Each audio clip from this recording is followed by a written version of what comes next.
Sometimes on Threads, you may post ghost posts. And sometimes when you're typing something, some important things may come up. In that case, you can save the ghost post to draft. Afterwards, from the draft, you can continue writing that post. So in this video, we'll be telling you about how to save any ghost post to draft on Threads. For this, open the Threads application. After that, down here you can see your profile photo. Click on this. When you click on that, here you can see 2 lines.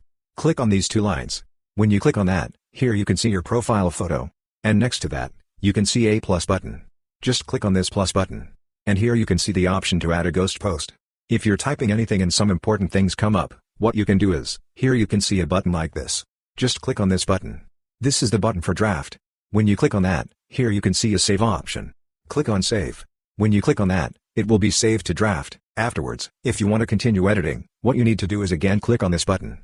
When you click on that, here you can see that post. And when you click on that, you can continue with this post. And here you can see the post option. And if you want, you can post that draft post. So this way, you can easily save any ghost post to the draft section on Threads before posting. Hope this video was helpful for you. If you found it helpful, consider subscribing. See you in the next video.